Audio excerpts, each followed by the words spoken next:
nu beeka bada waan ofii akkasii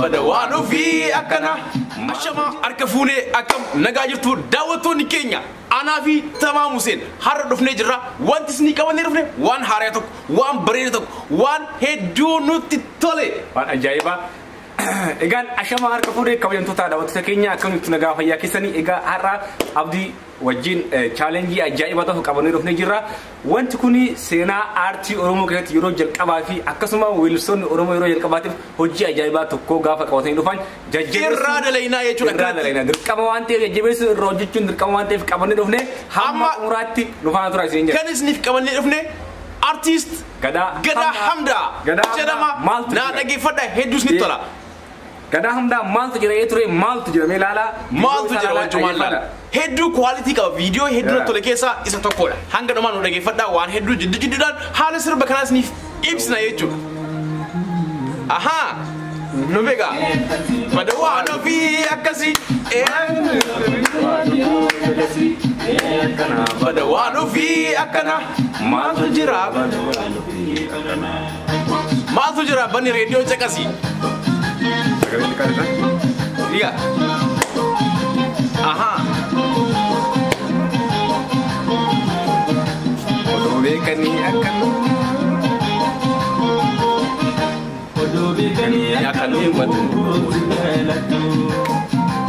dhageeffadhaa namni sirba kana dhageeffatin Gadaa Hamdaa jedhaati new 2021 Oromoo music jala dhageeffadhaa Vision Entertainment irratti sirba kana amma duras wareegamtu lubbuun koo farda laala Finfinnee keessa yeroo jalqabaati farda Finfinnee keessa inni akkatti muuziqaa itti hojjetamu yeroo jalqabaati yes akkanumatti garuu Vision Entertainment waan hedduu babbareeda dalagaa jira Vision Entertainment seenaati daawwadha kan ilma keenyaati kan ijoollee keenyaati kan ilmaan keenyaati aartii keenya guddisaa kan jirudha Vision Entertainment daawwadhaa fi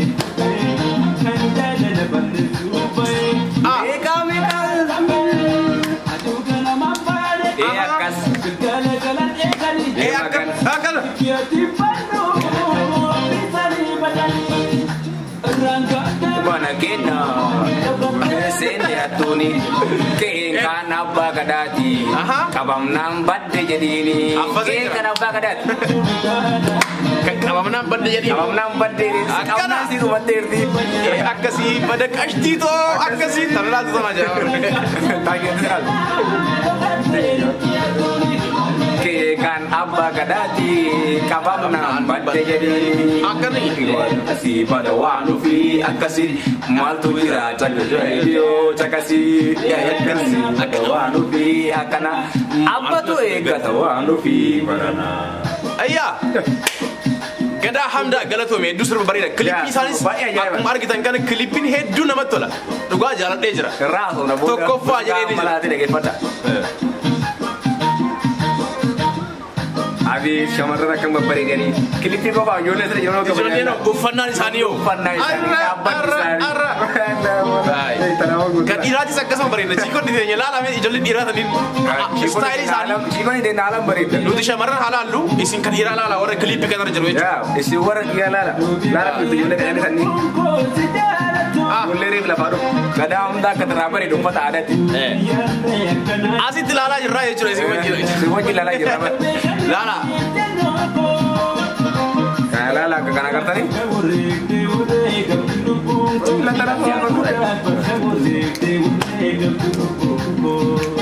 Aywa.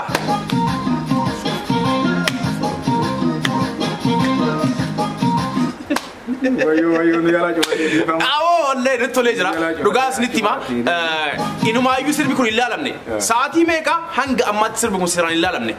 Garu saati ergani mame saat kurawai kurasa digeja nama kuma urta mila ko fanna kuma urta mila ko mali akka hidalagame sirba jaiba kun dalagame kanatti basim me kete bayara kan dalagame saati kana ge yoni ko tulanu ko an ka bojo mo milena lala mun kabu sila milena galu ko sirba akkana bare dukan clip akkana bare dukan ya borobo lala mane youtube sena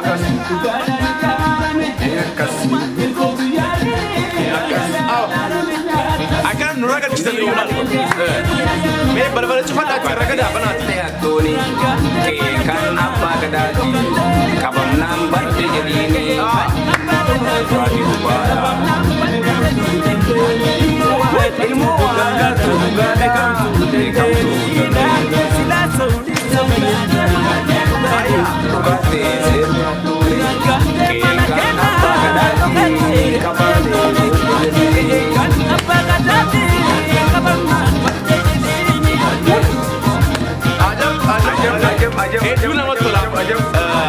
ajab ya Asmanu sirbi akkanatti viidiyoo isaan tole sin jiru jechuun wanti hundi isaa waraabbiin isaa akkasuma immoo ijoolleen viidiyoo kanarratti dalagan hedduu namatti tolanii haalli uffannaa isaanis ta'e istaayilii isaanis ijoollee babbareeduudha akkasumatti jechuudha keessattuu chiikonni baay'ee bareedu muuziqaa dhiira hin dinqisiifanne inni biraamaa inni ani waan tole keessa ijoolleetti deebina wanta kilipii kana jaladhe keessa maa inni sirba kana keessatti fardi magaalaa Finfinnee keessatti akkasitti yoo itti waraabbamu dhugaadha sirbi fardi amma dura Finfinnee seenee hin beeka garuu muuziqaanii miti aartii Oromoo keessatti nagarre waan akkana kan duraan aartistoonni kennaa yoo muuziqaa dalagan baadiyyaa keessatti faa bosona keessatti faa fardaan fiiganii fardaan shaalallan malee akkatti magaalaa Finfinnee handhuura Oromiyaa teenummaa isaa jechuudha Finfinneen teennoo akkasatti afaaniin ta Oromoo ta'aa turre namni hunduun beeka haa ta'u garuu qabatamaan hojii akkana kanaan gaafa argan baay'ee namatti tola jechuudha dhugaa gadaa hamdaatii fi akkasuma warri viijin entertainment birraa gammadii daayirektara viijin entertainment birraa gammadiitiin hordofee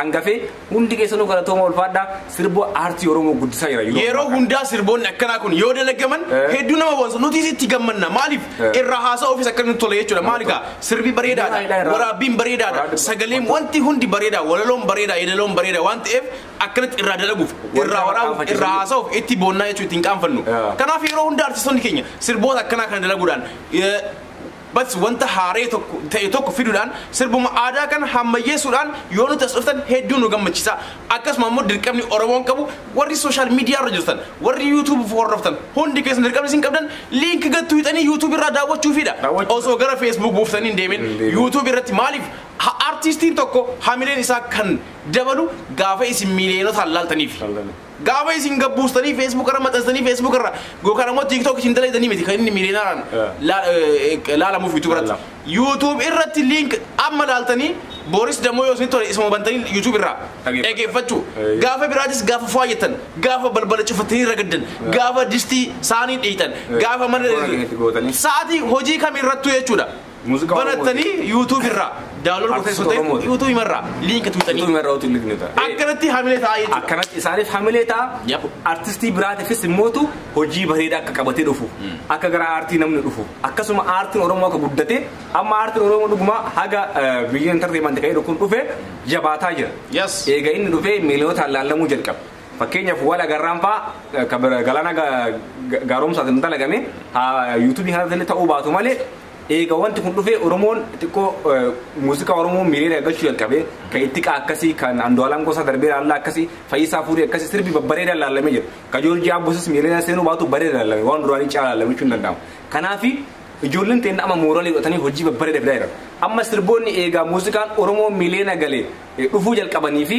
kan immootu duraan dalagamaa ture wal addaa jechuudha kanaaf aartistii Oromoo haa jabeessinu TikTok irratti illee challenge irratti haa dalagnu challenge bu'aa guddaa qaba yoo challenge namni irratti dalage namni dhufee viidiyoo san guutuu barbaade viidiyoo san laalaa beekamtii artistii tokkootiif challenge irraa dalaguun bareedaadha TikTok irratti challenge dalaga akkuma kanan dura artistii warra dishtaagii naa jiru san TikTok irratti ka beekame akkasumatti artistii tokko beeksisuudhaaf TikTok illee wanti guddaa qaba jechuudha kanaafuu TikTok irrattis dalagaa challenge irraa dalagaa akkasuma warri YouTube qabdan ammoo YouTube warri Oromoo hedduudha akkanatti reaction irraa dalagaa artistoota keenya hedduu isaanii jechuudha kana booda nutis sirba nutti tole kamiyyuu biran dabarru reaction irraa dalayna jechuudha sirba nutti tole kamu maaliif nutiifis artistii saniifis waan bareedaadha reaction dalaguun amma namoonni hedduun kan argin jirtan gaafa nuti reaction irraa dalayna garuu maal jettanii ilaaltan link san tuutanii yookaan ammoo gadaa hamdaa jettanii search gootanii daawwattanii jechuudha kanaafu reaction walirraa dalaguun wal jajjabeessuudha artistiin kiyoo artistoonni keenyas wantoota akkanaa kana bareeda kana yoo qabatee dhufan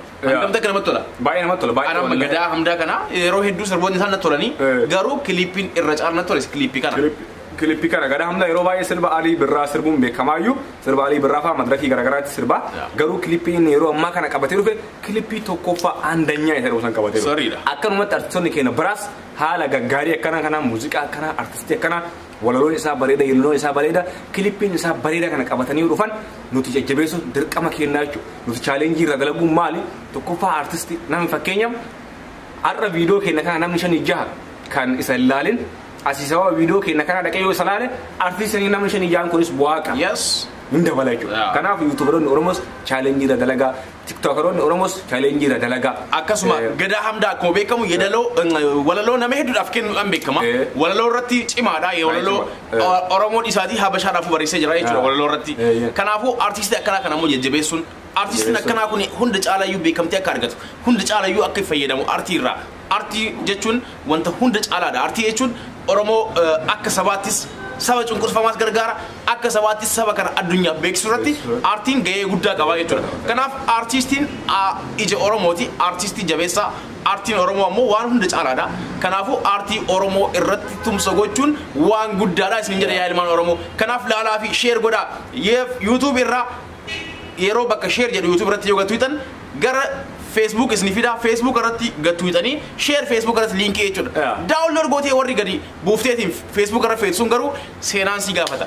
Artii Oromoo irratti qoosaa jirta. Saba biraarraa beekumsa fudhadhu. Wallaalummaa keetii walumaa galatti Facebook irraa buuftee YouTube irraa buuftee akka Facebook irra gadhiitu kasi godhu wallaalummaa keetii malee osoo beeytee osoo yaadde artistiin kun waan hedduu irratti baasii sirba kana jetteetiin silaa YouTube irraa muuf ture garuu ka homaasiif gochuun dandeenyu maaliif aartiin Oromoo akkuma ta'etti saba tokko addunyaa irratti beeksisuuf gahee guddaa qaba. Amma fakkeenyaaf Naayijeeriyaa yoo maqaadhaan maal si dura dhufa daansii isaaniiti. Daansii amma afaan tokko hin jedhan absee galee waan kana dabbaa isaanii kan ilaala hawwiinoo gochuu waan ma'itti waan abdii Naayijeeriyaa kana daansii yaa dura dhufa kana waliin dubban. Urgufu. Akka Naayijeeriyaa sanatti. Dabbaa hin qabdu. Hin qabu maal godha. Kan dura wadde. Kanaaf Naayijeeriyaa yoo waa'ee isaanii yoo kaasan daansii isaaniitu namatti tola daansii isaaniitti jaallata namni aartii tuyyuu addunyaatti isaan beeksisaa jira jechuudha. Kanaaf saboonni biraa warra Afrikaa keessatti amma muuziqaadhaan namoonni beekaman Taanzaaniyaa, Naayijeeriyaa, Keeniyaa afaan Ingiliffaatiin warra keessa sirbaa addunyaa irratti beekamaniira. Artistoonni keenyas afaan Oromootiin haala kanaan sirbanii nu beeksisaa jiran. Ufii qofa uumaan fayyadamaa jiran. Amma gadaa hundaa muuziqaa wanti hin argatu hin jiru bu'aa isaatu hundeeffatu. Keessattuu maaliif namni keenya YouTube irraa buusee Facebook share godha waan ta'eef kasaaradha jechuudha. Wanti inni godhaa jiru maal yoo ta'e amma promotion uummata Oromoo qofa dalagaa jira. Uummata Oromoo qofa addunyaan Afrikaa wal barsa jira. Aartii Oromoo qofa Afrikaa amma aartiin Oromoo gara gaanfa Afrikaa kanatti beekamaa jira. Afrikaa guutuu waliin gahaa jira jechuudha. Kanaaf hojii akkanaa kana hundi kennaa share waliif haa goonu artistiidhaaf laayikii haa goonu share haa dhageeffannu YouTube irratti daawwachuu goonu osoo hin taanetti yeroo ta'u namni hedduu waayifaa fayyadamna. Keessattuu warri biyya alaa jirru waayifaadha wanti ta'eef wanti nu fayyadamnu daawwachuu goonee gaalaarii keenya keessaa dhageeffatu osoo hin taanetti YouTube irraa baannee guyyatti yookaan muuziqaa kana jaalannee yeroo lama irratti dhageeffannu taate YouTube irraa dhageeffannu isin jaalan akka dhaamsa obbolummaati jechuudha. Yes. Kana wanti guddaan irra caalaa kan nuti isinirraa barbaannu viidiyoo link isaanii tuquudhaan share godhuudhaa fi gara hundatti gara Facebook fi warri Facebook qabdan Facebook irratti warri page qabdan page irratti jechuudha. Gara garratti messengeraanis warri ol ergitan gadaa hamdaa dhageeffadhu har'a isaan bashannani si affeeree jira. Wala affeeruun isaanii bara muuziqaa buustanii sonte muuziqaa kun wal affeertan linkii moo wal ergitan. Muuziqaa kana si affeeree jira. Zana ittiin jedhu. Dhageeffadhu hiriyaa keetii ittiin bareechifatu. Kana yoo goote artii kayyalallee keetii tajaajilallee keetii dhiirallee ta'u walii erguu dandeessa. Walii erguu dandeessa. Hiriyaatii tan shamarraa tan kamiituu haa ta'u erguu fira keetii maatii keetii namoota kamiitu sirba afaan Oromooti ka. Sirbi afaan Oromoo ammoo bakka hundattuu Oromoodhaan dhageeffatamuu qaba. Sabni biraan dhufee nuun dhageeffatu kan nu dhageeffatu Oromoodha. Kanaafuu artistoota keenya haa jabeessinu gadaa hamdaa baay'ee galateeffannaa sirba bareeda kan ittiin bohaarru amma anaaf tameen gajafaa jira keessatti ragadaa jira utaalaa jira. Kanaaf isinis itti utaalaa akka dandeettan karaa dandeettaniin dhageeffadhaa yoo irra deddeebitanii dhageeffatan ammoo sirbi kun hedduu ni tola. Ergaan isa keessa jirus hedduus ni tola waan ta'eef dhageeffadhaa. Akkasii bada waan ofii akkasii maaltu jira banni raadiyoo caqasii. Akkasii bada waan ofii akkana abbatu eeggata waan ofii barana. Akkana abbatu eeggata waan ofii abbatu eeggata waan ofii barana. Na eeggata taa'ee itti nama suna anuma. Sillee anas eeggata. Sima atumaan eeggata. Hin danda'ama rakkoon qabu bar na ayyamtee jirti. Arbaa yereen. Kanaafuu kabajamtoota daawwattoota keenya Egaan kanuma na godhanu yoo dhaabne isin affeeree jira hundi keessatti dhaggeeffadha gadaa hamdaa viidiyoo kana namni viidiyoo kana ilaaltan gadaa hamdaa dhaqaati dhaggeeffadha akkuma viidiyoo kana ilaaltanii xumurtanii akka affeerraa gadaa keenya hamdaa jedhaati sarchi godhaati abdiif ta'an turma feerera dhaggeeffadha isin jenna an Abdii Muktaar Abdii Muktaari animmoo Tamaam Hussein yookaan immoo Tamaam Tuubi jedhama jechuudha yaa ka isaan immoo Abdiin nama gartuu Abdii enda maggee Turtii gaarii subscribe qabaadhaa. gochuudhaan nu wajji tura Nu wajji tura. Tamaam Tube subscribe gochuudhaan nu wajji tura isin yeroo jenna. hundaan hordofaa galatooma baay'ee isin jaalanna ilmaan Oromoo laayik keessan ammoo hamileedha waan ta'eef laayik gochuu hin irraanfatinaan isin jedha baay'ee Walumaa gaarii hunda keessaniifuu